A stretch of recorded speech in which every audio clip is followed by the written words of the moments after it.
Well, hi everybody. Welcome back to another step-by-step lesson. My name's Kim and I'm glad you're here. Today I'm going to be talking about private browsing. Private browsing is not exactly what you think it is, but in each browser it actually works a little differently. So I'm going to go through and kind of describe how each browser treats the private browsing. And just know that this is only private on the local computer for all of them. Your ISP can still see everything you're doing. It's not, you're not anonymous in the whole scheme of things. You're only anonymous on your computer. Okay, anyways, let's get started. So Chrome calls its private browsing incognito mode. Internet Explorer and Edge call it in private, and Firefox and Opera call it private browsing. So each browser treats it a little differently, like I said. I'm going to show you how to set it in each of the browsers and kind of give you a little tour. So here we go. Let's start with Firefox. That's first on my list here. So you basically, no, I don't want it to be my default. Firefox was really popular for a long time. There are a lot of people that still use it though, so I wanted to talk about it. So there are two ways to get to private browsing, or they call it private browsing here. So there's a shortcut, keyboard shortcut. You can Control-Shift-P, and that will automatically bring you to a private window. And it says right here, Firefox clears your search and browsing history when you quit the app or close all private browsing tabs and windows. While this doesn't make you anonymous to websites or to your internet service provider, it makes it easier to keep what you do online private from anyone else who uses this computer. So that's really all the private browsing does. It's for this computer, we'll keep it private. So now anywhere we go, if someone else comes and sits down here later, they won't know where you've gone, what websites you've been to, what you've done. They can't look. There's no history saved. It will all be deleted when you close the browser.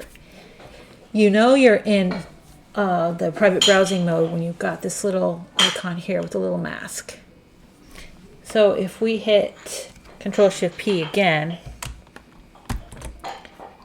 it doesn't do anything, see, because we're already in it. So to get out of it, you actually have to close the browser. So let's close it. Close it. Let's open it again. And now we're back to normal. So our little guy is gone. So if we want it again, we could do the Control-Shift-B. I'm going to show you another way to get to it. So the little hamburger lines, the 3 lines, whatever you want to call them, you just open that.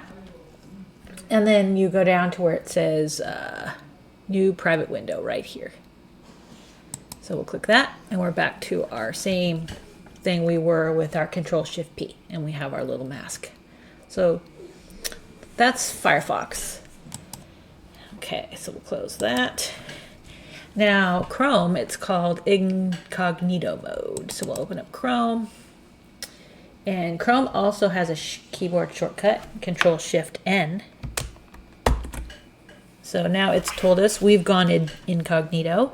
You can browse privately and other people who use this device won't see your activity. However, downloads and bookmarks will be saved. So that's a little bit different than Firefox. Firefox didn't tell us that. So here it says Chrome won't save the following information: your browsing history, cookies and site data, information entered in forms.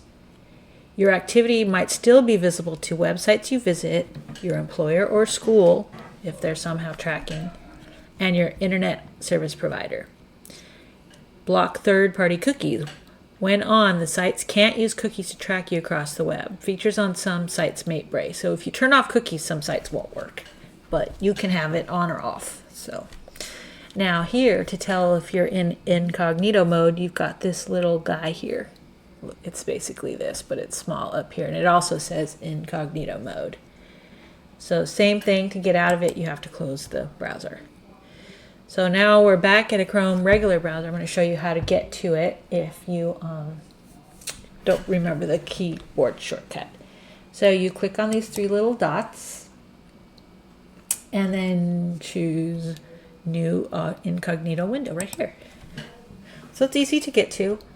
And now anything you do, it'll follow these rules. You've got your little guy, and when you're done, you just close it. So it's easy enough. Let's try Edge. So here's Edge. La-di-da. Okay, we're not setting it as the default. Okay. What does this say? Complete the setup. Maybe later. I don't know why you're even asking me. Okay. This one also has a keyboard shortcut, Control-Shift-P. Okay. Nope, that didn't work.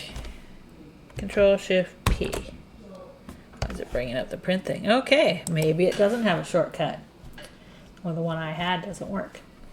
Okay, well that's fine because I know how to get to it through settings. So you go to the little three dots right here and choose new private window right here. This is called in private. So then you'll know you're in private when it has this little thing here. That guy, and I'll say in private. So here's what it says. What in private browsing does. Deletes your browsing info when you close all in private windows. Saves collections, favorites, and downloads, but not download history. Prevents Microsoft Bing searches from being associated with you. What in private browsing doesn't do. Hide your browsing from your school, employer, or internet service provider. Give you additional protection from tracking by default. Add additional protection to what's available in normal browsing. Says, and then down here you have the option to always use strict tracking prevention when browsing in private. If this is off, we'll use the same tracking prevention set as normal browsing. So this just turns off tracking or turns it on. So right now that would be on, that would be off.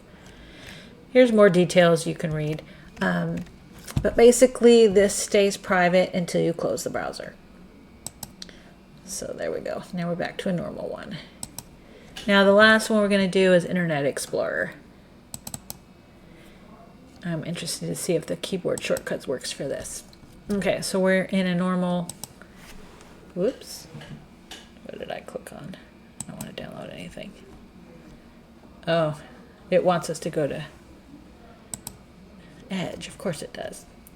Okay, so this is Internet Explorer. This one's also called in private browsing. Let's try the Control-Shift-P. Okay, there we go. So it works on that, it just doesn't work in Edge, but that's fine. So in private is turned on. You'll see this indicator, which is right here. In private browsing helps prevent Internet Explorer from storing data about your browsing session. This includes cookies, temporary internet files, history, and other data. Toolbars and extensions are disabled by default. So that's that. And you can also get there. Let's close it. You can also get there by going up here to the gear, and then you go down to safety. Don't click on it, just kind of hover on it so you could have this other menu will pop over. And then choose in private browsing, which is right here. And that takes us back in. So this window's private, this window's not, because this has in private and this does not. So there you go. There's how you do it in all the four main browsers. And yeah, just remember that it's not really private. It's private on the computer, but that's it. But if you're concerned about that, then go ahead and use the private browsing. Anyways, I hope that cleared it up for you. Please click like and subscribe. Thank you.